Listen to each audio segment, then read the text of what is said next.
Hi all, welcome back to our channel. So in this class, we are going to analyze a beautiful poem written by Dylan Thomas entitled as Fern Hill. Okay, അപ്പം third സെമ്മിൽ നിങ്ങളുടെ British ലിറ്ററേച്ചറിലെ first പോമാണ് fern hill എന്ന് പറയുന്നത്. അതിൽ നമ്മൾ ഒരുപാട് works ഒന്നും യൂട്യൂബിൽ ചെയ്തിട്ടില്ല, ആകെ ചേർച്ച് ഗോയിങ് മാത്രമേ ചെയ്തിട്ടുള്ളൂ. അതിൻ്റെ ലിങ്ക് ഞാൻ ഡിസ്ക്രിപ്ഷനിൽ കൊടുക്കാം. പിന്നെ ഇതിൻ്റെ നോട്ട്സിനും അതുപോലെ മറ്റുള്ള പിന്നെ എന്താ പറയുക അനാലിസിസിനും കൂടുതൽ ഡിസ്കഷനൊക്കെ വേണ്ടിയിട്ട് നിങ്ങൾ എന്ത് ചെയ്യുക, നമ്മളുടെ ഫ്രീ ആയിട്ടുള്ള വാട്സപ്പ് ഗ്രൂപ്പിൽ നിങ്ങൾ ജോയിൻ ചെയ്യുക.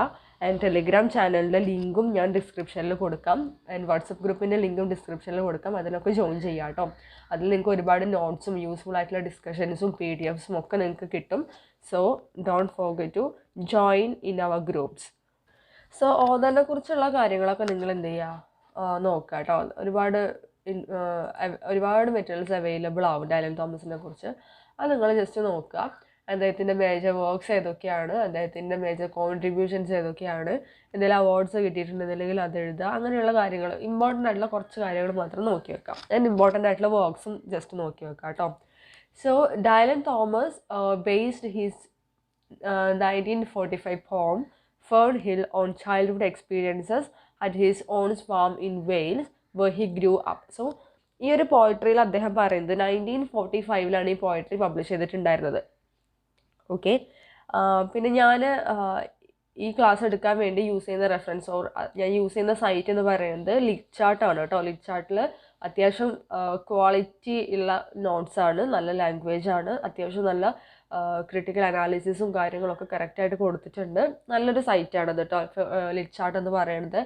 ആൻഡ് അതിൽ നമുക്ക് വേണ്ട എല്ലാ കാര്യങ്ങളും, ഓൾമോസ്റ്റ് എല്ലാ കാര്യങ്ങളും അതിലുണ്ട്. ഓക്കെ, സോ അതിൽ പറയുന്നത് 1945 ഈ ഒരു പോയട്രി പബ്ലിഷ് ചെയ്തിട്ടുണ്ടായിരുന്നത്. And Fern Hill deals with the childhood experiences of Dylan Thomas. Okay, Dylan തോമസിൻ്റെ ചൈൽഡ്ഹുഡ് എക്സ്പീരിയൻസസ് അല്ലെങ്കിൽ നൊസ്റ്റാൾജിക് ആയിട്ടുള്ള ഇവൻസിനെ കുറിച്ചാണ് ഈ ഒരു പോയട്രിയിൽ വന്നിട്ടുള്ളത്. ആൻഡ് അദ്ദേഹത്തിൻ്റെ ആൻറ്റിയുടെ വീട് എന്ന് പറയുന്നത്, അല്ലെങ്കിൽ ആൻറ്റിയുടെ ഫാം എന്ന് പറയുന്നത് വെയിൽസിലാണ്. സോ അവിടെയാണ് നമ്മുടെ ഡൈലൻ തോമസ് വളർന്നത്. Okay, so On's farm in Wales where he grew up, and the poem is filled with intensely lyrical language and rich metaphorical descriptions that capture the excitement and joy of playing outside as a child and feeling in harmony with the natural world. അപ്പോൾ ഈ ഒരു പോയിട്രിയിൽ പറയുന്ന മറ്റുള്ള കാര്യങ്ങൾ എന്തൊക്കെയാണ്, ഇതിൽ നല്ല lyrical language use ചെയ്തിട്ടുണ്ട്. ആൻഡ് റിച്ച് മെറ്റഫേഴ്സ് യൂസ് ചെയ്തിട്ടുണ്ട്. അതായത് ഒരുപാട് മെറ്റഫേഴ്സ് വെച്ചിട്ട് ഈ പോയിട്രീനെ എന്ത് ചെയ്തിട്ടുണ്ട്, അദ്ദേഹം മോഡിഫൈ ചെയ്തിട്ടുണ്ട്. ഓക്കെ, ദെൻ ഇതിലെന്താണ്, and in this poem Dylan Thomas captured the excitement and joy of playing outside as a child. അതായത് ഒരു കുട്ടി പുറത്ത് കളിക്കുമ്പോൾ അല്ലെങ്കിൽ പുറത്ത് ഫ്രണ്ട്സിൻ്റെ കൂടെ കളിക്കുമ്പോൾ ആ കുട്ടിയുടെ മൈൻഡിലുള്ള അല്ലെങ്കിൽ ആ കുട്ടിയുടെ മൈൻഡിലും ഫിസിക്കലി ആയിട്ടും ആ കുട്ടിയുടെ എന്താ പറയുക, ഒരു ഓറ പോലെ നിൽക്കുന്ന ഒരു ജോയിനെയും എക്സൈറ്റ്മെൻറ്റിനെയും എല്ലാം എന്ത് ചെയ്യുന്നുണ്ട്, ഈ ഒരു വർക്കിലൂടെ ഭയങ്കര ഹാർമോണിക്കായിട്ട് നമുക്കൊക്കെ ഫീൽ ചെയ്യുന്ന രീതിയിൽ തന്നെ ഡൈലൻ തോമസ് പ്രസൻറ്റ് ചെയ്തിട്ടുണ്ട്. Then the result is a hymn to the wonder and grace of childhood and the pain of its eventual loss. അതായത് നമ്മുടെ ചൈൽഡ്ഹുഡ് എന്ന് പറയുന്നത് ഭയങ്കര ബ്യൂട്ടിഫുൾ ആണല്ലേ. കാരണം നമുക്ക് ആ സമയത്ത് ഒന്നും അറിയണ്ട, വീട്ടിൽ വരുന്നു, കളിക്കണു, നമ്മളെ ടേക്ക് കെയർ ചെയ്യാൻ ആളുകളുണ്ട്. ആൻഡ് നമ്മൾ വളരുന്തോറും നമുക്ക് എന്ത് ചെയ്യാണ്, നമുക്ക് ആ ഒരു കെയറിങ്ങും അതുപോലെ തന്നെ ആ സ്നേഹവും വാത്സല്യമൊക്കെ പോകും. ബിക്കോസ് നമ്മൾ വളരുകയാണ്. ആൻഡ് നമ്മളുടെ പാരൻസിൻ്റെ അല്ലെങ്കിൽ നമ്മളെ കെയർ ടേക്കേഴ്സിൻ്റെ സ്ഥാനത്തേക്ക് നമ്മൾ എത്തുകയാണ് ചെയ്യണത്. അവരുടെ ഏജിലേക്ക് എത്തുമ്പോൾ നമുക്ക് ഒരുപാട് ഉത്തരവാദിത്തങ്ങൾ വരും. ഒരുപാട് നമ്മൾ സൊസൈറ്റീനെ കുറിച്ച്, നമ്മുടെ ചുറ്റുമുള്ള ആളുകളെക്കുറിച്ച് കുറച്ചുകൂടെ അവെയർ ആവും. അപ്പോൾ നമ്മൾ കുറച്ച് റെസ്പോൺസിബിൾ ആവും. അങ്ങനെ ആകുമ്പോൾ നമുക്ക് ആ ചൈൽഡ്ഹുഡിൻ്റെ ആ ഒരു ബ്യൂട്ടി അല്ലെങ്കിൽ അതിൻ്റെ ഒരു ഇന്നസെൻസ് എന്ന് പറയുന്നത് നമുക്ക് നഷ്ടമാവും. സോ ഇതിൽ പറയുന്നത് എന്താണ്, ആ ഒരു ഗ്രേസ് ആയിട്ടുള്ള ചൈൽഡ്ഹുഡിനെ കുറിച്ചും പറയുന്നുണ്ട്. അതേപോലെ തന്നെ അതിൻ്റെ ലോസ്, ആ ചൈൽഡ്ഹുഡ് പോയതിൻ്റെ ഒരു പെയിൻ, ആ ചൈൽഡ്ഹുഡ് നഷ്ടപ്പെട്ടതിനാൽ നമ്മൾ വളർന്നു വരുമ്പോൾ ഓട്ടോമാറ്റിക്കായിട്ട് നമുക്ക് ആ ചൈൽഡ്ഹുഡ് പോകുമല്ലോ. സോ അതിൻ്റെ ഒരു വിഷമം കൂടി എന്ത് ചെയ്യുന്നുണ്ട്, ഈ ഒരു പോയട്രിയിൽ ഡൈലൻ തോമസ് പ്രസൻറ്റ് ചെയ്യുന്നു. സോ അങ്ങനെ നമ്മൾ നമ്മുടെ ഫേൺ ഹില്ലിൻ്റെ ഫസ്റ്റ് സ്റ്റാൻസിലേക്ക് പോവാണ്. ആദ്യം സമ്മറി പറയും, എന്നിട്ട് നമുക്കതിൻ്റെ അനാലിസിസ് പറയാം കേട്ടോ. So The first stanza. Now, as I was young and easy under the apple boughs, about the lilting house and happy as the grass was green, the night above the dingle starry, time let me hail and climb. Golden in the heydays of his eyes, and honored among vagans, I was prince of the apple towns. And once below a time I lordly had the trees and leaves, trailed with daisies, and barely down the rivers of the windfall light.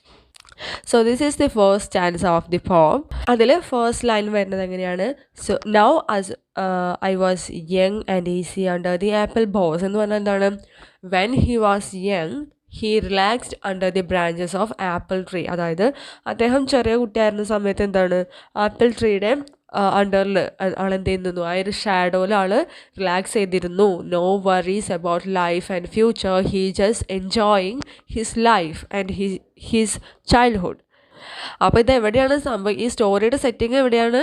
അതായത് നമ്മളുടെ anti ഉണ്ട് അല്ലേ, Dylan തോമസിൻ്റെ ആൻറ്റിയുടെ farm ഉണ്ട് എവിടെ, വെയിൽസിൽ. അവിടെയാണ് ഈ ഒരു പരിപാടികളൊക്കെ നടക്കുന്നത്. ഓക്കെ, അപ്പം പിന്നീട് നെക്സ്റ്റ് പറയുന്നത് എന്താണ്? About the lilting house and happy as the grass was green എന്ന് പറയുന്നത് അദ്ദേഹത്തിൻ്റെ ഹാപ്പിനെസ് എന്ന് പറയുന്നത്, ഓർ ആ ഒരു വീട്ടിൽ അല്ലെങ്കിൽ ആ ഒരു ഫാമിൽ ആൻഡ് ആപ്പിൾ ട്രീയുടെ അണ്ടറിലൊക്കെ അവരെങ്ങനെയാണ് ഭയങ്കര ഹാപ്പി ആയിരുന്നു. And this happiness like is vivid as the intense green of grass. അതായത് നമ്മുടെ ഗ്രാസിൻ്റെ ഗ്രീൻ കളർ ഉണ്ടല്ലോ, അതിൻ്റെ അത്രയും ഇൻറ്റൻസീവ് ആയിട്ടായിരുന്നു അവരുടെ ഹാപ്പിനെസ് ഉണ്ടായിരുന്നത്. അവരുടെ ജോയ്ഫുൾ ആയിട്ടുള്ള മൊമെൻറ്റ്സ് എല്ലാം തന്നെ വളരെ ഇൻറ്റൻസീവ് ആയിട്ടുള്ള intense green of the grass എന്നാണ് പറയുന്നത്. And the night above the dingle starry, time let me hail and climb, golden in the heydays of his eyes എന്ന് പറയുന്നത് അവിടെ. സോ ആ ഒരു ടൈമിൽ നൈറ്റിലെ സ്റ്റാർസിനെ കാണാമല്ലോ നമുക്ക്, രാത്രി ആകാശത്തേക്ക് നോക്കുമ്പോൾ സ്റ്റാർസിനെ കാണാം. അപ്പോൾ ഈ കുട്ടികൾക്കൊക്കെ ഭയങ്കര എക്സൈറ്റ്മെൻ്റ് ആയിരിക്കും ഈ സ്റ്റാർസിനൊക്കെ കാണുമ്പോൾ. സോ അതുപോലെ ഗ്രീൻ ഗ്രാസസിൻ്റെ ഇൻറ്റൻസീവ് ആയിട്ടുള്ള ഗ്രീൻ കളർ പോലെ, സ്റ്റാറി നൈറ്റ് പോലെ, അത്രയും എന്താ പറയുക ഹാപ്പിനെസ് ആയിട്ട് ഒരു പോസിറ്റീവ് ആയിട്ടുള്ള വൈബായിരുന്നു അദ്ദേഹത്തിൻ്റെ ചൈൽഡ്ഹുഡ് എന്ന് പറയുന്നത്. ആൻഡ് ടൈമിനെ കുറിച്ച് പറയുന്നുണ്ട്. എന്താണ് ആ ലൈനിൽ ടൈം കൊണ്ട് ഉദ്ദേശിക്കുന്നത്? ആ ടൈം എന്ന് പറയുന്നത്, time himself let me live, call out and climb, watching as I thrived and flourished in the best days of my life. ആ ഒരു സമയം എന്ന് പറയുന്നത് ടൈം എന്ത് ചെയ്യുന്നുണ്ട്, time called out him for live. അതായത് ആ ഒരു ലൈഫിനെ എത്രത്തോളം ഫ്ലറിഷ് ചെയ്യാൻ പറ്റുമോ, എത്രത്തോളം ആ ഒരു മരത്തിൽ കയറുക, അതിൻ്റെ ഓടിക്കളിക്കുക, ആപ്പിൾ ട്രീസിൻ്റെ ഇടയിൽ പോയിട്ട് ഒളിക്കുക, അവിടെ റിലാക്സ് ചെയ്യുക, നക്ഷത്രങ്ങൾ എണ്ണുക രാത്രി, അതൊക്കെ എന്ന് പറഞ്ഞാൽ നിങ്ങൾ തന്നെ ജസ്റ്റ് ഒന്ന് ആലോചിച്ച് നോക്കൂ. നമ്മൾ ചെറിയ കുട്ടികളാകുമ്പോൾ എത്രയും എക്സൈറ്റഡ് ആയിരിക്കും, നേച്ചറിലുള്ള ഓരോ കാര്യങ്ങളെക്കുറിച്ചും നമ്മൾ എക്സൈറ്റഡ് ആയിരിക്കും. സോ ഇതിനെക്കുറിച്ചൊക്കെ എന്താണ് അദ്ദേഹം പറയുന്നതാണ്, ഈ ടൈമിൽ അദ്ദേഹത്തിൻ്റെ ലൈഫിൽ ഏറ്റവും ബെസ്റ്റ് ടൈം എന്ന് പറയുന്നത് ഈ ഒരു ചൈൽഡ്ഹുഡായിരുന്നു. And honored among vagans, I was prince of the apple towns, and once below a time I lordly had the trees and leaves, trail with the daisies and barley down the rivers and the windfall light. In these lines, he says that he was highly respected among the wagons. Wagen എന്ന് പറയുമ്പോൾ എന്താണെന്നറിയോ, നമ്മൾ ഈ ചക്ര ഉരുട്ടി കളിക്കില്ലേ, ഈ 4 ചക്രമുള്ള ചെറിയ വാഹനങ്ങൾക്കാണ് നമ്മൾ ഈ വാഗൺ എന്ന് പറയുന്നത്. ഓക്കെ, ചെറുതല്ല, വലിയ വാഹനങ്ങൾക്കും പറയാറുണ്ട് വാഗൺസ് എന്ന്. പക്ഷെ നമ്മൾ ചെറിയ കുട്ടികളാകുമ്പം like he's talking about his childhood no. അപ്പോൾ എന്തായാലും ഒബ്വിയസ്ലി എന്താവും, നമ്മൾ ഈ കളിവണ്ടികളൊക്കെ ഉണ്ടാവില്ലേ, സോ അത് വരുന്നുണ്ട്. And he says that he highly respected among the wagons and was the prince of local towns full of apple orchards. ഇവിടെ അദ്ദേഹം പ്രിൻസ് ആണ് അല്ലെങ്കിൽ കിങ് ആണ് എന്നൊക്കെ പറയുന്നത് എന്താണ്, ആ ഒരു ടൈമിൽ നമ്മുടെ മൈൻഡ് സെറ്റ് എങ്ങനെയായിരിക്കും, വി ആർ ദി ബെസ്റ്റ് എന്നുള്ള രീതിയിലായിരിക്കും അല്ലേ. കാരണം നമ്മൾ കളിക്കുന്ന സമയത്ത് അല്ലെങ്കിൽ കുട്ടികളുമായിട്ട് എൻജോയ് ചെയ്യുന്ന സമയത്ത് നമ്മളുടെ മൈൻഡിൽ വേറെ ഒന്നും ഉണ്ടാവില്ല, നമ്മൾ മാത്രമേ ഉണ്ടാവുള്ളൂ. നമ്മളുടെ ഹാപ്പിനെസ്സേ ഉണ്ടാവുള്ളൂ. In that way he is highly respected among the wagons and he is highly he was the prince of the local towns of Apple. കാരണം എന്താണ്, അവരുടെ ആപ്പിൾ ഫാം എന്ന് പറയുന്നത് അല്ലെങ്കിൽ ആപ്പിൾ ഗാർഡൻ എന്ന് പറയുന്നത് അവരുടെ സ്വന്തമാണ്, അവരുടെ ഓണാണ്. അവരുടെ ആൻറ്റിയുടെ ഫാമിലാണ് അവർ കളിക്കുന്നതും അവരുടെ ലൈഫ് ചെറിഷ് ചെയ്യുന്നതൊക്കെ അവിടെയാണ്. Then back then I was like A king who made the trees and the leaves spread trails of Daisy flowers and barley grass. He was like A king എന്ന് പറയുന്നുണ്ട്. എന്താണ് അത്, ആ ഒരു കുട്ടിയുടെ മൈൻഡിലെ ഇമാജിനേഷനാണ് കേട്ടോ. അതായത് നമുക്ക് ആ ചൈൽഡ്ഹുഡ് ടൈമിൽ ആൾ എന്ത് ചെയ്യുന്നത്, he was like A king. എന്തൊക്കെയാണ് ആ കിങ് ചെയ്യുന്നത്?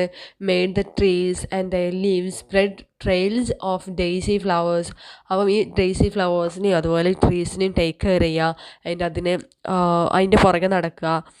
പിന്നെ ഈ ഡെയ്സി ഫ്ലവേഴ്സിൻ്റെയും ബാർലി ഗ്രാസിൻ്റെ ഒക്കെ ട്രെയിൽസ് സ്പ്രെഡ് ചെയ്യുക. ഇതൊക്കെയായിരുന്നു ഇവരുടെ പ്രധാനപ്പെട്ട പണികൾ. ഓക്കെ, ആ ഫാമിൽ ഇങ്ങനെ തലകുത്തി മറിയുക എന്നുള്ളതാണ് ഈ ഒരു ചെറിയ കുട്ടികളാകുന്ന സമയത്ത് ഈ ഡൈലൻ തോമസിൻ്റെ അവരുടെ ഫ്രണ്ട്സിൻ്റെ ഒക്കെ പരിപാടി എന്ന് പറയുന്നത്. സോ ഈ ഒരു ഫസ്റ്റ് ആൻസറിൽ ഇതാണ് ഫസ്റ്റ് ആൻസർ കേട്ടോ. ഈ ഒരു ഫസ്റ്റ് ആൻസറിൽ എന്താണ്, അവർ ആ ഫാമിൽ എന്തൊക്കെയാണ് ചെയ്തു കൂട്ടിയിരുന്നത് എന്നുള്ള കാര്യങ്ങളാണ് പറയുന്നത്. ആ ഒരു ചൈൽഡ്ഹുഡിൻ്റെ ആ ഒരു കളർഫുൾ ആയിട്ടുള്ള മൊമെൻറ്റ്സ് ആണ് വരുന്നത്. ഓക്കെ, ഇനി സെക്കൻഡ് സ്റ്റാൻസയിലേക്ക് പോവാം.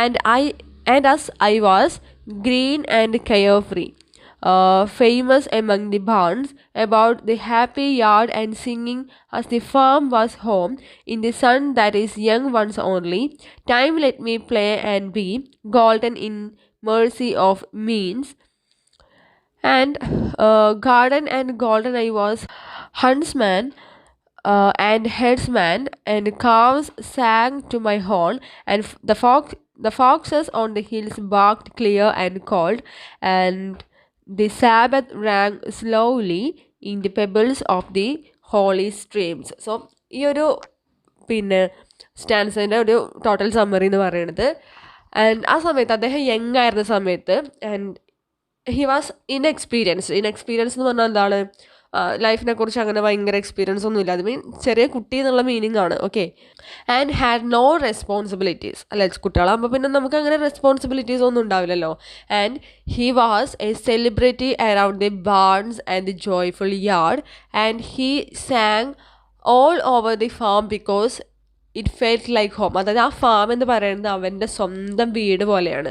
അല്ലെങ്കിൽ ആ ഒരു അവിടെയുള്ള ഗ്രാസും അതുപോലെ അവിടെയുള്ള ആപ്പിൾ ട്രീസും എല്ലാം അവരുടെ, he's like A king in that farm. Okay, അപ്പം അവിടെ ഡൈലൻ തോമസിൻ്റെ ഓണായിട്ടുള്ള കാര്യങ്ങളാണ് എല്ലാം തന്നെ. സോ അതുകൊണ്ട് തന്നെ അവർക്ക് എന്താ പറയുക, ഫുൾ ജോയ്ഫുൾ ആയിട്ടുള്ള ഹാപ്പിനെസ് ആയിട്ടുള്ള മൊമെൻറ്റ്സ് മാത്രമേ ഉണ്ടായിട്ടുള്ളൂ. ആൻഡ് അവിടെ എല്ലാം പാട്ടുപാടി നടക്കുക, കളിക്കുക, ചിരിക്കുക. സോ ഈ ഒരു ചെറിഷ് ആയിട്ടുള്ള എൻജോയ്മെൻറ്റ്സ് മാത്രമേ അവിടെ ഉണ്ടായിട്ടുണ്ടായിരുന്നുള്ളൂ. ആൻഡ് അവിടെ എന്തുണ്ടായിരുന്നില്ല, no worries, no responsibilities, and he was young and innocence and inexperienced person when he was young. Okay, every night under the stars he didn't just fall to sleep, and he rode to sleep. അതായത് എല്ലാ ദിവസവും രാത്രി എല്ലാവരും കിടന്നുറങ്ങണ പോലെ he couldn't sleep. Okay, ആ ഒരു Starry നൈറ്റിൽ ആൾ എന്താ ചെയ്തിട്ടുണ്ടായിരുന്നത്, ആ രാത്രി he listened to the foxes, അതായത് ഫോക്സിൻ്റെ ബാക്കിങ്ങും അതുപോലെ തന്നെ ഓൾസിൻ്റെ സൗണ്ടൊക്കെ ആൾ എന്ത് ചെയ്യുന്നുണ്ട്, ശ്രദ്ധിക്കുന്നുണ്ടായിരുന്നു.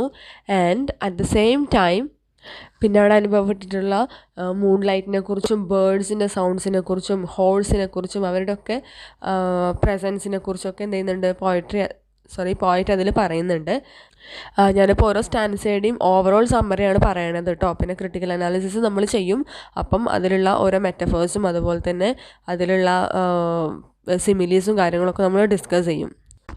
ഓക്കെ, ഇനി ഞാൻ സ്റ്റാൻസ വായിക്കുന്നില്ല, ഓവറോൾ ആയിട്ടുള്ള ഒരു സമ്മറി പറയാം കേട്ടോ. എന്നിട്ട് നമുക്ക് ലൈൻ ബൈ ലൈൻ ആയിട്ട് പോവാം. എപ്പോഴാണെന്ന് അറിയാം, നമ്മൾ ക്രിട്ടിക്കൽ അനാലിസിസ് ഡിസ്കസ് ചെയ്യില്ലേ, അപ്പം നമുക്ക് അത് നോക്കാം കേട്ടോ.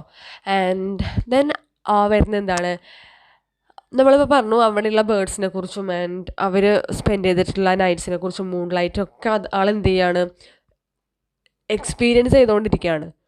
ആൻഡ് ദെൻ തേർഡ് സ്റ്റാൻസയിൽ പറയുന്ന കാര്യങ്ങൾ എന്തൊക്കെയാണ്, ആൻഡ് തേർഡ് സ്റ്റാൻസയിൽ വരുന്നത് he had spend the whole lovely and day running about, and farmers had sacks of hay as high as the house of roof. അതായത് അവരുടെ ആ ഒരു ഹൗസിൻ്റെ റൂഫിൽ എന്തുന്നുണ്ട്, ഫാമേഴ്സ് സാക്സ് കൊണ്ടുപോയി വെച്ചിട്ടുണ്ട്.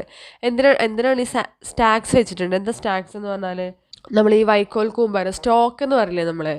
ഓക്കെ, വൈക്കോൽ കൂമ്പാരത്തിനാണ് നമ്മൾ വൈക്കോലിനാണ് നമ്മൾ സ്റ്റാക്ക് എന്ന് പറയുന്നത് കേട്ടോ, ഒരു സ്റ്റോക്ക് എന്ന് വായിക്കാറുണ്ട്.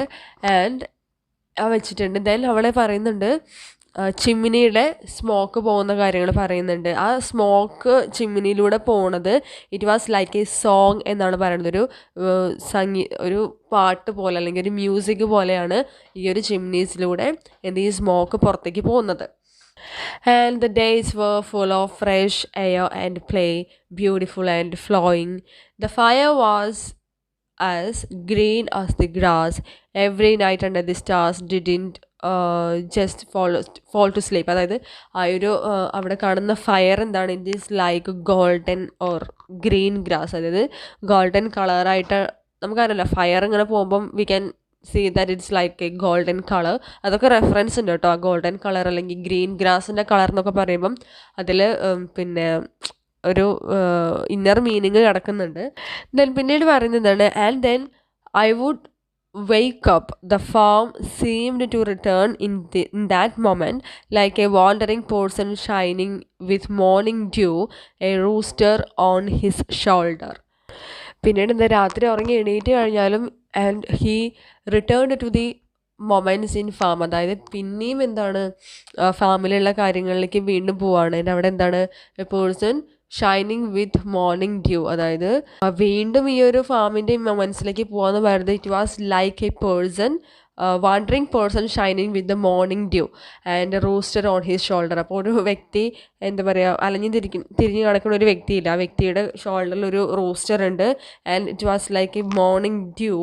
ആൻഡ് അതേപോലെയാണ് ഈ ആൾ, അതായത് നമ്മുടെ ഡൈലൻ തോമസ് എന്ന് പറയുന്ന വ്യക്തി വീണ്ടും ആ ഒരു മെമ്മറീസിലേക്ക് അല്ലെങ്കിൽ പിന്നെ ആ ഒരു ഫാമിലെ മൊമെൻറ്റ്സിലേക്ക് വീണ്ടും തിരിച്ചു പോണത്. It is like A wandering person with shining with a rooster on his shoulder. So അതൊരു സിമിലിയാണ് കേട്ടോ. അതുപോലെയാണ് അദ്ദേഹത്തിൻ്റെ പിന്നെ അദ്ദേഹത്തിൻ്റെ മെമ്മറീസിലേക്കുള്ള ഒരു വാണ്ടറിങ് എന്ന് പറയുന്നത് അതുപോലെയാണെന്നാണ് പറയണത്. So everything was shining. In fact it was like Adam and Eve in the garden of Eden. The sky returned and the sun rose again right then and there. അതായത് ആദം ആൻഡ് ഈവ് എന്ന് പറയുന്നതാണ് അവരായൊരു പിന്നെ ഏതൻ തോട്ടത്തിൽ എങ്ങനെയാണോ അവർ ജീവിച്ചിരുന്നത്, or അവരുടെ life എത്രത്തോളം cherished ആയിരുന്നു, അതേപോലെ തന്നെയാണ് ആ ഫാമിൽ നമ്മുടെ ഡൈലൻ തോമസിന് ഉണ്ടായിരുന്ന ലൈഫ് എന്ന് പറയുന്നത്. And the sky returned to the sun and rose again right then and there. അപ്പോൾ എന്താണ്, കാലങ്ങളിങ്ങനെ പോയിക്കൊണ്ടിരിക്കുകയാണ്. അതായത് സൺ പോകുന്നു, വീണ്ടും റോസ് ചെയ്യുന്നു, വീണ്ടും ഡസ്ക് ആൻഡ് ഡോൺസ് ഇങ്ങനെ വന്നുകൊണ്ടേ ഇരിക്കുകയാണ്. And this is what it must have been like when God created the world, making the first light over the spinning earth. The first horses would have been mesmerized by what had happened, walking out of their grass stables, which were full of their neighing, and into the warmth, into the fields where everything was praising God. Then പോയിട്ട് പറയാണ്, ഇതായിരുന്നു ശരിക്കും എനിക്ക് വേണ്ടിയിരുന്നത്, ഇതാണ് വേണ്ടത്. എപ്പോൾ when God created the world, അതായത് വേൾഡിനെ God create ചെയ്ത സമയത്ത് ഫസ്റ്റ് ലൈറ്റ് നമ്മുടെ ഏർത്തിലേക്ക് അല്ലെങ്കിൽ നമ്മുടെ കറങ്ങുന്ന ഏർത്തിലേക്ക് ഫസ്റ്റ് ലൈറ്റ് സ്പ്ലാഷ് ചെയ്തപ്പോൾ ഉണ്ടായിരുന്ന ആ ഒരു മൊമെൻറ്റ് എങ്ങനെയാണോ, സോ അതേപോലത്തെ മൊമെൻറ്റ്സ് അതാണ് ഇയാൾക്ക് ആ ഒരു ഓതന് വേണ്ടത്. സോ അദ്ദേഹത്തിൻ്റെ ചൈൽഡ്ഹുഡിന് അത്രത്തോളം പിന്നെ ഇൻറ്റൻസീവായിട്ട് അത്രത്തോളം ഹാപ്പിനെസ് ആയിട്ട് നടന്നിരുന്ന ഒരു കാലഘട്ടത്തെ വർണ്ണിക്കാൻ വേണ്ടിയിട്ടാണ് ഇതൊക്കെ യൂസ് ചെയ്യുന്നത് കേട്ടോ. ഈ ഒരു ഗോഡ് അല്ലെങ്കിൽ ഏദൻ തോട്ടത്തെക്കുറിച്ചും ഈവിനെക്കുറിച്ചും ആദമിനെക്കുറിച്ചും ആൻഡ് ഗോഡ് എർത്തിലേക്ക് ഫസ്റ്റ് ലൈറ്റ് കൊടുത്തപ്പോൾ ഉള്ള ആ ഒരു മൊമെൻറ്റ്സിനെ കുറിച്ചൊക്കെ എന്താണ് അദ്ദേഹത്തിൻ്റെ ചൈൽഡ്ഹുഡായിട്ട് കമ്പയർ ചെയ്യുകയാണ് ചെയ്യുന്നത്. I was also, or our poet was also a celebrity, among the foxes and the pheasants. Pheasants means it's a type of bird, okay. Peasants അല്ല, peasants എന്ന് പറയുന്നത് എന്താണ്, കർഷകരെയാണ് പറയണത്. Pheasants ആണ്, PHEASANTS, ഓക്കെ, അതാണ് കേട്ടോ. And near the happy house under the newly formed clouds. Okay, അപ്പോൾ എന്താ പറയുന്നത്, അദ്ദേഹം ഒരു സെലിബ്രിറ്റി ആയിരുന്നു എമംഗ് ദി ഫോക്സസ്. അതായത് നമ്മൾ നേച്ചറിലുള്ള അനിമൽസിനോട് ഭയങ്കര അട്രാക്റ്റീവ് ആയിരിക്കും ഈ ചെറിയ കുട്ടികൾ. അനിമൽസിനോട്, ബേർഡ്സിനോട്. ചെറിയ കുട്ടികളെ കയ്യിൽ കൊടുത്തു നോക്ക്, ഇങ്ങനെ മാന്തി പൊളിക്കും. അതിന് അവർക്ക് ഭയങ്കര എക്സൈറ്റ്മെൻ്റ് ആണ്. അതായത് നമ്മളെ കൂടാതെ വേറെ രൂപത്തിലുള്ള ജീവികൾ നമ്മളുടെ ചുറ്റുമുണ്ട് എന്നുള്ളൊരു പിന്നെ എക്സൈറ്റ്മെൻ്റ് ആണ് അവർക്ക് വരുന്നത് അല്ലേ. സോ എന്താണ് ആ ഒരു അവരുടെ ഇടയിൽ നമുക്കറിയാം, ഇപ്പം കാർട്ടൂൺസിലൊക്കെ കാണാറില്ലേ നമ്മൾ കൂടുതലും, പിന്നെ കാർട്ടൂൺ ക്യാരക്ടേഴ്സ് കൂടുതലും വരുന്നത് എലി, പൂച്ച, മാൻ, മുയൽ എന്നൊക്കെ പറഞ്ഞിട്ടായിരിക്കും. So like that he was also celebrity among the foxes and pheasants and very happy under the newly formed clouds. എന്താണ് ന്യൂലി ഫോംഡ് ക്ലൗഡ്സ് എന്ന് പറയുമ്പോൾ എന്താ, ഇറ്റ് ഈസ് ദി സ്കൈ. അതായത് സ്കൈൻ്റെ അണ്ടറിൽ, അല്ലെങ്കിൽ ക്ലൗഡ്സ് എന്നൊക്കെ പറയുമ്പം നമുക്കറിയാം, ഇപ്പോൾ കുട്ടികൾക്ക് ഈ ക്ലൗഡ്സൊക്കെ കാണിച്ചു കൊടുക്കുമ്പോൾ അവർക്കത് എന്താ ഭയങ്കര എക്സൈറ്റ്മെൻ്റ് ആയിരിക്കും. അത് എന്താ സാധനം, they are grasping newly things into their mind അല്ലേ. നമ്മൾ ഓരോ കാര്യങ്ങൾ അവർക്ക് കാണിച്ചു കൊടുക്കും, അവർ പുതിയതായിട്ടുള്ള എന്തൊക്കെയോ കാര്യങ്ങൾ പഠിക്കുകയാണ്. ആൻഡ് അവരുടെ കണ്ണിലൊക്കെ കാണുന്നത്, അല്ലെങ്കിൽ അപ്പോൾ അവർക്ക് ഉണ്ടാകുന്നൊരു ജോയ്ഫുൾ ആയിട്ടുള്ള മൊമെൻ്റ് എന്ന് പറയുന്നത് it is immeasurable, okay.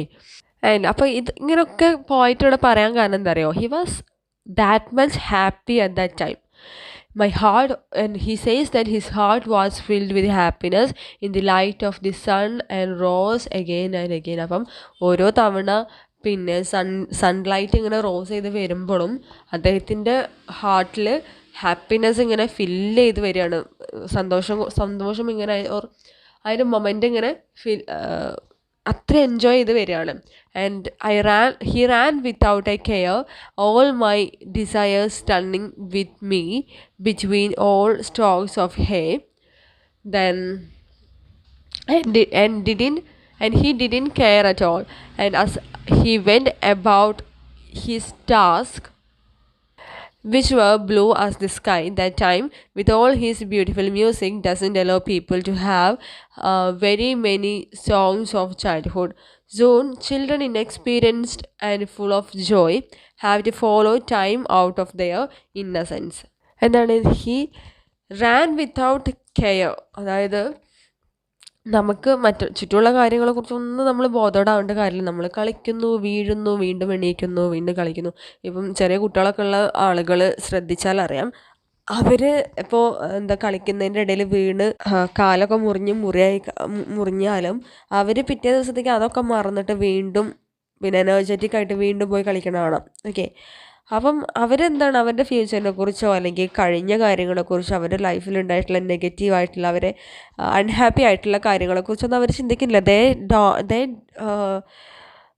Didn't bother about that and their all desires running with them. അതായത് അവർ അപ്പോൾ തീരുമാനിക്കുന്ന കാര്യങ്ങൾ, അല്ലെങ്കിൽ അവരപ്പോൾ ആഗ്രഹിക്കുന്ന കാര്യങ്ങൾ എന്താണോ അത് അവർ ചെയ്തുകൊണ്ടിരിക്കുന്നുണ്ട്. അതുകൊണ്ടാണ് അവരുടെ ലൈഫ് അത്രയും ഹാപ്പിനെസ് ആയിട്ടിരിക്കുക. കുട്ടികളൊക്കെ ഭയങ്കര ക്യൂട്ടായിരിക്കാനുള്ള കാരണം എന്താണ്, ഒരു ഉത്തരവാദിത്തങ്ങൾ വരാൻ തുടങ്ങുന്ന സമയത്ത് തന്നെ തുടങ്ങും അവർക്ക് ടെൻഷൻസും. പിന്നെ നമ്മളുടെ പ്രായത്തിലുള്ള ആളുകൾക്കൊക്കെ ടെൻഷൻസ് തുടങ്ങും, മുടി കൊഴിയാൻ തുടങ്ങും, സ്കിന്ന് ചുളിയാൻ തുടങ്ങും. Because we are not happy. നമ്മളൊരിക്കലും ഹാപ്പി അല്ല. അതുകൊണ്ടാണ് നമുക്ക് ആ ഒരു പ്രശ്നങ്ങൾ വരുന്നത്. നമ്മൾ ഫ്യൂച്ചറിനെ കുറിച്ച് ആലോചിച്ച് ടെൻഷൻ അടിക്കുക, പിന്നെ കഴിഞ്ഞു പോയ കാര്യങ്ങളെക്കുറിച്ച് വറീഡ് ആവുക. അതുകൊണ്ടാണ് നമുക്ക് എന്ത് ചെയ്യാൻ പറ്റുന്നത്, ലൈഫിൽ ഈ പറയുന്ന ഒരു ഹാപ്പിനെസ്, അല്ലെങ്കിൽ നമ്മൾ ഉള്ളിൽ ഹാപ്പി ആയാൽ മാത്രമേ പുറത്തത് റിഫ്ലക്റ്റ് ചെയ്യുള്ളൂ. അതുകൊണ്ടാണ് കുട്ടികളെ നമുക്ക് എപ്പോഴും ക്യൂട്ടായിട്ട് കാണാനുള്ളൊരു കാരണം അതാണ്, okay. And he says that he didn't care at all. And അവർ പറയുന്നത് എന്താണ്, he went about his task which were blue as the sky that time. All his beautiful music doesn't allow people to have very many songs of childhood. അപ്പം so ആ കാലഘട്ടത്തിൽ ആ ഒരു ടൈമിൽ എന്ത് പ്രവൃത്തി ചെയ്യുമ്പോഴും he didn't care about anything, okay. And ആളെന്ത് ചെയ്യാണ്, ആ ഒരു ലൈഫ് അല്ലെങ്കിൽ പിന്നെ ചിൽഡ്രൻ ആയിരിക്കുന്ന സമയത്ത് ആൻഡ് ഇൻഎക്സ്പീരിയൻസ്ഡ് ആയിട്ടുള്ള ആ ഒരു കാലഘട്ടത്തിലും inexperienced and full of joy have to follow time out of their innocence. അവർക്ക് എന്താണ് അവരാകെ ഫോളോ ചെയ്യുന്ന എന്താണ് അവരുടെ ആ ഒരു ഇന്നസെൻസും ആ ഒരു ജോയ്ഫുൾ ആയിട്ടുള്ള മൊമെൻറ്റ്സും കളികളും ചിരികളും അങ്ങനെയുള്ള കാര്യങ്ങളൊക്കെയാണ് ഫോളോ ചെയ്യുന്നത്. And they are not at all bothered about other things like future plans or the problems that we have in our surroundings. And നമുക്കറിയാം ലൈഫിൽ ഇപ്പം നമ്മൾ എന്താ പറയുക ഇങ്ങനെയുള്ള ഫിലോസഫിക്കലായിട്ടുള്ള കാര്യങ്ങൾ പറയുമ്പം നമ്മൾ വിചാരിക്കുമ്പോൾ കുട്ടികളാകുമ്പോൾ അതൊക്കെ നടക്കും, വലിയ ആൾക്കാരായി അതൊക്കെ നടക്കണ കാര്യമാണോ എന്ന് വിചാരിക്കും. ബട്ട് നമുക്കതിന് കഴിയും ഓവർ തിങ്ക് ചെയ്യാണ്ട് പിന്നെ നമ്മൾ നമ്മുടെ കാര്യങ്ങൾ പ്രോപ്പറായിട്ട് ചെയ്യുക. ആൻഡ് പിന്നെ എന്തെന്ന് വെച്ചാൽ നമുക്കൊരിക്കലും എല്ലാ സമയത്തും കുട്ടികളായിട്ട് ഇരിക്കാനൊന്നും കഴിയില്ല. ആൻഡ് നമുക്ക് നമ്മുടേതായിട്ടുള്ള റെസ്പോൺസിബിലിറ്റീസ് വരും. പക്ഷെ ആ റെസ്പോൺസിബിലിറ്റി കുട്ടികളയക്കുന്ന സമയത്ത് അവരുടെ പണി എന്താ, മേജറായിട്ടുള്ള പരിപാടി എന്താ, ഫുഡ് കഴിക്കുക, ഉറങ്ങുക, കളിക്കുക, അതൊക്കെയാണ്. അത് അതിൽ മാത്രമാണ് കോൺസെൻട്രേറ്റ് ചെയ്യുന്നത്. അതേപോലെ തന്നെ നമ്മൾ നമ്മുടെ ജോലിയിൽ മാത്രം കോൺസെൻട്രേറ്റ് ചെയ്യുമ്പം നമുക്കും ഈ പറയുന്ന ഹാപ്പിനെസ് ഉണ്ടാവും. ഓക്കെ, ദെൻ ലാസ്റ്റ് പാരഗ്രാഫിൽ അദ്ദേഹം പറയുന്നത് എന്താണ്, അദ്ദേഹം വളർന്നപ്പോൾ ഉള്ള കാര്യമാണ്. ഓക്കെ, വളർന്നു കഴിഞ്ഞപ്പം and he didn't care that he was went to sleep and he would hear time flying over the fields, and when he woke up the farm would be gone and there would be no more children. അയാൾ വളർന്നു വന്നപ്പോൾ എന്താണ്, പിന്നീട് അവിടെ കുട്ടികളും ഇല്ല, ഫാമും ഇല്ല, ഒന്നുമില്ല. And he couldn't get back the moments like he was in his childhood.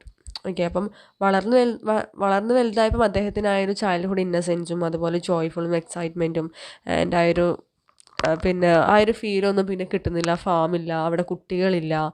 And വീണ്ടും അങ്ങനെ ഒരു ചൈൽഡ്ഹുഡ് കിട്ടിയിരുന്നെങ്കിൽ എന്നുള്ളൊരു മൊമെൻറ്റിലൂടെ അങ്ങനൊരു പെയിൻഫുള്ളോട് കൂടിയിട്ടാണ് ആക്ച്വലി ഈ ഒരു പോം എൻഡ് ചെയ്യുന്നത് കേട്ടോ. അതൊരു നൊസ്റ്റാൾജിയ വരുന്നുണ്ട്, പിന്നെ നേച്ചറായിട്ടുള്ള കുറേ കണക്ഷൻസ് വരുന്നുണ്ട്. ഇതിൽ തീംസ് നമുക്ക് പെട്ടെന്നൊന്ന് നോക്കാം കേട്ടോ. തീംസ് വരുന്നത് childhood and joy and innocence. Childhood's joy and innocence ആണ് ഫസ്റ്റ് തീം വരുന്നത്. അത് നമ്മൾ പറഞ്ഞ പോലെ തന്നെ എന്തൊക്കെയാണ് പിന്നെ ആ ജോയ്ഫുൾ ആവാനുള്ള റീസൺസ് എന്തൊക്കെയാണെന്ന് നമ്മൾ ഓൾറെഡി പറഞ്ഞിട്ടുള്ളതാണ്. പിന്നെ വരുന്നത് the harmony and wonder of നേച്ചറാണ്. അപ്പം ഈ ഒരു theme childhood joy and innocence നിങ്ങൾക്ക് ഇപ്പം ഈ സമ്മറി പറഞ്ഞപ്പോൾ തന്നെ എന്താണെന്ന് മനസ്സിലായിട്ടുണ്ടാവും. നെക്സ്റ്റ് വരുന്നത് എന്താണ്, and the harmony and wonder of നേച്ചറാണ്. ഓക്കെ, ഇതാണ് നെക്സ്റ്റ് തീമായിട്ട് വരുന്നത്. അതിൽ പിന്നെ 1 to 3 ലൈൻസിൽ, അതായത് now as I was young എന്ന് തുടങ്ങി ഒരു ഡിങ്കിൾ സ്റ്റാറി എന്ന് പറയുന്ന ലൈൻ ഉണ്ടല്ലോ, അതുവരെ ഈ ഒരു പിന്നെ തീം എക്സ്പ്ലോർ ചെയ്യുന്നുണ്ട്. അതെന്താണ്, his childhood closely connected to the experience playing outside. അപ്പോൾ പുറത്താണ്, ഫാമിലാണ് ആളെന്ത് ചെയ്യുന്നത്, കളിക്കുന്നതും എൻ്റെ ഈ ഒരു ചൈൽഡ്ഹുഡ് എന്താ കണക്ട് ചെയ്തിട്ടുള്ളതും എക്സ്പീരിയൻസ് ചെയ്യുന്നതൊക്കെ ഈ ഫാമിൻ്റെ പുറത്താണല്ലേ, ഫാമിലാണ്. ഈ ഒരു ചൈൽഡ്ഹുഡ് ഹാപ്പിനെസ് എന്ന് പറയുന്നത് it is strongly connected with nature. Okay, natural വേൾഡുമായിട്ട് കണക്റ്റഡ് ആണ്. കാരണം നമ്മൾ സ്കൈ പറഞ്ഞു, ഗ്രീൻ കളറിലുള്ള ഗ്രാസസിനെ പറഞ്ഞു, സണ്ണിൻ്റെ പ്രസൻസ് പറഞ്ഞു, ആൻഡ് സൺലൈറ്റ്, സ്റ്റാറിങ് നൈറ്റ്, പിന്നെ എന്താണ് ആപ്പിൾ ട്രീസ്, പിന്നെ ബാർലിയുടെയും അതുപോലെ തന്നെ മറ്റുള്ള സ്റ്റോക്സും അങ്ങനെയുള്ള കാര്യങ്ങളൊക്കെ പറഞ്ഞു. ഇതൊക്കെ നേച്ചറലി കണക്റ്റഡ് ആണ് കേട്ടോ. ഇതൊക്കെ ഈ ഒരു പിന്നെ ഒരു പീസ്ഫുൾ ആയിട്ടുള്ള അല്ലെങ്കിൽ ഒരു ഹാർമോണിക് ആയിട്ടുള്ളൊരു എക്സ്പീരിയൻസ് ആണ് പോയിന്റിന് കൊടുത്തിട്ടുള്ളത്. ആൻഡ് ആ ലൈൻസ് ഞാനിവിടെ റെഡ് ഇങ്കിൽ ഹൈലൈറ്റ് ചെയ്ത് കാണിക്കാം കേട്ടോ. ആൻഡ് നിങ്ങൾ ജസ്റ്റ് ആ ലൈൻസിലൂടെ ഒക്കെ ഒന്ന് പോവുക. അവിടെ പറയുന്നുണ്ട് ആൻഡ് ആപ്പിളിനെ കുറിച്ച് പറയുന്നുണ്ട്, ബാർലീൻ്റെയും ഡെയ്സി ഫ്ലവേഴ്സിനെ കുറിച്ച് പറയുന്നുണ്ട്, വിൻഫോളിനെ കുറിച്ച് പറയുന്നുണ്ട്, റിവേഴ്സിനെ കുറിച്ച് പറയുന്നുണ്ട്. പിന്നെ എന്തൊക്കെയാണ് പറയണത്, പിന്നെ ആൻഡ് സണ്ണിനെ കുറിച്ച് പറയുന്നുണ്ട്, സൂര്യൻ്റെ ആ ഒരു ഗോൾഡൻ കളറിനെ കുറിച്ചൊക്കെ പറയുന്നുണ്ട് അല്ലേ. നെക്സ്റ്റ് വരുന്നത് പിന്നെ 15 to 54 വരെയാണ്. അത് 15 മുതൽ 54 ലൈൻസ് വരെ വരുന്നുണ്ട്. അത് എനിക്ക് തോന്നുന്നു at the end of the പോം വരെ ഈ ഒരു പിന്നെ പിന്നെ ഈ ഒരു എന്താ പറയുക നേച്ചറിൻ്റെ പ്രസൻസ് വരുന്നുണ്ട്. അപ്പോൾ അതിൽ കുറേ ബേർഡ്സിനെ കുറിച്ചും ആനിമൽസിനെ കുറിച്ചൊക്കെ പറയുന്നുണ്ട്, സ്ട്രീംസിനെ കുറിച്ച് പറയുന്നുണ്ട്, ആൻഡ് വീണ്ടും ഗ്രീൻ ഗ്രാസിനെ കുറിച്ച് പറയുന്നുണ്ട്, ബ്ലൂ സ്കൈനെ കുറിച്ച് പറയും.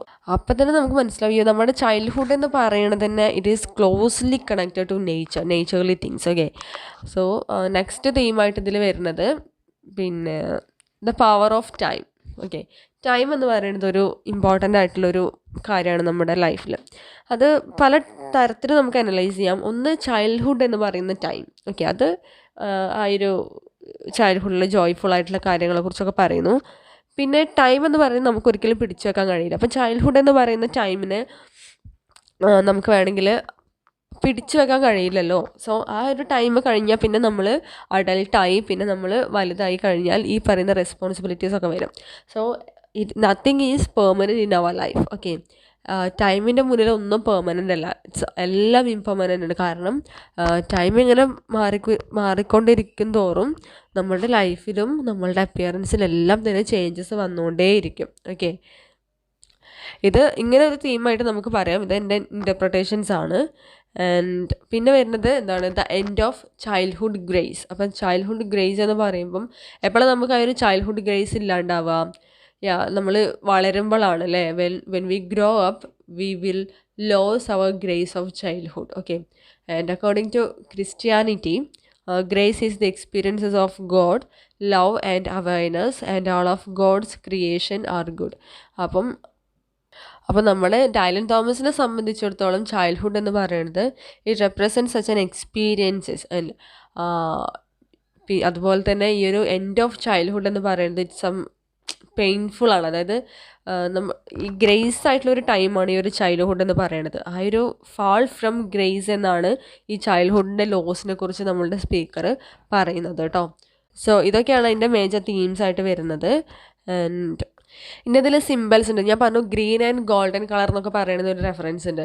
So green and golden colour എന്ന് പറയുന്നത് colour plays an important role in Fern Hill and no two colours are as important to the poem as green and gold. ഈ രണ്ട് കളറാണ് ഇതിൽ മേജർ സിമ്പിൾ കളറായിട്ട് വരുന്നത്. Green symbolises the youthful inexperience and naivety, while gold symbolises the joy and magic. Okay, അപ്പം നമ്മൾ പറഞ്ഞു നമ്മുടെ പോയിറ്റ് എന്താണ്, he was like prince, he was like king and അങ്ങനെയൊക്കെ പറഞ്ഞല്ലോ. അപ്പം ഇവിടെ ഉദ്ദേശിക്കുന്നത് ആ ഒരു ഗോൾഡൻ കളർ കൊണ്ട് ഉദ്ദേശിക്കുന്നത് ആ ഒരു ജോയ്, അല്ലെങ്കിൽ അവരെത്രത്തോളം എൻജോയബിൾ ആയിരുന്നു ആ ടൈം എന്നുള്ളത്. നമ്മൾ പറയില്ലേ ലിറ്ററേച്ചറിൻ്റെ ഗോൾഡൻ ഇറ അല്ലെങ്കിൽ ഡ്രാമയുടെ ഗോൾഡൻ ഇറ എന്നൊക്കെ പറയണത് എന്താ ഇന്ന കാലഘട്ടമാണെന്നൊക്കെ പറയും. ഇപ്പോൾ ഷേക്സ്പിയറിൻ്റെ കാലഘട്ടം എന്ന് പറയണത് ഇംഗ്ലീഷ് ഡ്രാമയുടെ ഗോൾഡൻ ഇറ ആയിരുന്നു. അപ്പം നമ്മുടെ ലൈഫിലെ ഗോൾഡൻ ഇറ എന്ന് പറയുന്നത് നമ്മൾ യങ് ആയിരിക്കുമ്പോഴാണ്, നമ്മൾ കുട്ടികളായിരിക്കുമ്പോഴാണ് അതിൻ്റെ ഒരു ഗോൾഡൻ ഇറ എന്ന് പറയുന്നത്. ആൻഡ് ഗ്രീൻ കളർ സിംബലൈസ് ചെയ്യുന്നത് യൂത്ത്ഫുള്ളാണ്, ഇൻഎക്സ്പീരിയൻസ് ആയിട്ടുള്ള യൂത്ത്ഫുള്ളിയാണ്. അതിന് നമ്മൾ പച്ചയ്ക്ക് പെട്ടയ്ക്കേണ്ട മീൻ എന്നൊക്കെ പറയില്ല, എന്താണ് വളരെ ചുറുക്കുള്ള എന്നുള്ളൊരു മീനിങ് ആണ് പിന്നെ ഗ്രീൻ എന്നതുകൊണ്ട് ഉദ്ദേശിക്കുന്നത്. ആൻഡ് ഗോൾഡൻ എന്ന് പറയുന്നത് ചില സമയത്ത് it captures the majesty of childhood എന്ന് പറയുന്നത് അത്രയും റോയൽ ആയിട്ടുള്ള മെജസ്റ്റി ആയിട്ടുള്ളൊരു കാലഘട്ടമാണ് എന്ന് പറയാം, റോയൽ ആണെന്ന് പറയാം. ഗോൾഡൻ എന്ന് പറയുമ്പോൾ തന്നെ ഒരു റോയൽ കളറല്ലേ. സോ അതൊക്കെയാണ് അവിടെ ഉദ്ദേശിക്കുന്നത് കേട്ടോ.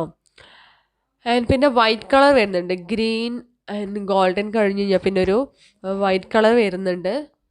വൈറ്റ് കളർ സിംബലൈസ് ചെയ്യുന്നത് എന്തിനാണ്? അത് സിമ്പിളാണ്, ഇന്നസെൻസ്, ചൈൽഡ്ഹുഡ് ഇന്നസെൻസിനെയാണ്. ഇപ്പം നമ്മൾ നിങ്ങൾക്ക് നമ്മുടെ ലാമ്പ് എന്ന് പറയുന്നൊരു പോയട്രി പഠിക്കുകയാണെങ്കിൽ വൈറ്റ് ലാമ്പ്. ഓക്കെ, അതേപോലെ തന്നെ അത് എന്തിനെ റെപ്രസെൻറ്റ് ചെയ്യണത്? ഇന്നസെൻസിനെയാണ്, സോങ്സ് ഓഫ് ഇന്നസെൻസ് എന്നൊക്കെ പറയണത്. ഓക്കെ, സോ അതേപോലെ തന്നെ വൈറ്റ് എന്ന് പറയുന്നത് സിംബലൈസ് ചെയ്യുന്നത് ഇന്നസെൻസിനെയാണ്. സോ ഇത്രയും കാര്യങ്ങളാണ് ഈ പോയട്രി എന്ന് പറയാനുള്ളത്. പിന്നെ ഇത് കൂടുതൽ അനോട്ടേഷൻ പേർപ്പസ് ആണ് കേട്ടോ. So annotation വരാറുള്ളൂ. എസ്സേ ഒന്നും ചോദിച്ചതായിട്ട് എനിക്കറിയില്ല. അഥവാ എന്തെങ്കിലും ക്വസ്റ്റ്യൻ പേപ്പറിൽ നിങ്ങളങ്ങനെ പാരഗ്രാഫോ എസ്സേയോ ഒക്കെ കണ്ടിട്ടുണ്ടെന്നുണ്ടെങ്കിൽ ജസ്റ്റ് കമൻറ്റ് ചെയ്യുക കേട്ടോ. എന്തെങ്കിലും ഡൗട്ട്സ് ഉണ്ടെങ്കിൽ കമൻറ്റ് ചെയ്യുക. നിങ്ങൾക്ക് നിങ്ങളുടേതായിട്ടുള്ള ഇൻ്റർപ്രിട്ടേഷൻസ് ഉണ്ടെങ്കിൽ കമൻറ്റ് ചെയ്യുക. ഇനിയിപ്പോൾ ഞാൻ പറഞ്ഞതിൽ എന്തെങ്കിലും നിങ്ങൾക്ക് വിയോജിപ്പുണ്ടെങ്കിൽ അല്ലെങ്കിൽ അത് അങ്ങനെയല്ല ഇങ്ങനെയാണ് എന്ന് തോന്നുകയാണെന്നുണ്ടെങ്കിൽ അതും എന്ത് ചെയ്യുക, കമൻറ്റ് ചെയ്യുക കേട്ടോ. പിന്നെ ചാനൽ സബ്സ്ക്രൈബ് ചെയ്യാൻ മറക്കരുത്. ഫ്രണ്ട്സിന് എല്ലാവർക്കും ഇതൊന്ന് ഷെയർ ചെയ്ത് കൊടുക്കുക. തേർഡ് സെംസ് എക്സാമൊക്കെ പെട്ടെന്ന് വരാൻ സാധ്യതയുണ്ട്, തേർഡും ഫോർത്തും വരാൻ സാധ്യതയുണ്ട്. കാരണം നമ്മുടെ university Calicut university distance education നിർത്തലാക്കുകയാണ് അല്ലേ. അപ്പോൾ വേറെ ശ്രീനാരായണ ഗുരു ഓപ്പൺ യൂണിവേഴ്സിറ്റിയാണ് ഇപ്പം നിലവിൽ വന്നിട്ടുള്ളത്. സോ അപ്പോൾ എനിക്ക് തോന്നുന്നു പെട്ടെന്നായിരിക്കും ഇനി റിസൾട്ട് വരലും എക്സാം എല്ലാം പെട്ടെന്നായിരിക്കും. അപ്പോൾ സോ മാക്സിമം എല്ലാവർക്കും ഒന്ന് ഷെയർ ചെയ്ത് കൊടുക്കുക. ദെൻ നമ്മുടെ വാട്സാപ്പ് ഗ്രൂപ്പിലും ടെലിഗ്രാം ചാനലിലും ജോയിൻ ചെയ്യാം കേട്ടോ. നമുക്ക് നോട്ട്സൊക്കെ ഞാൻ അതിൽ അയക്കാം. And okay, bye. ഇനി നമുക്ക് നെക്സ്റ്റ് വീഡിയോയിൽ കാണാം.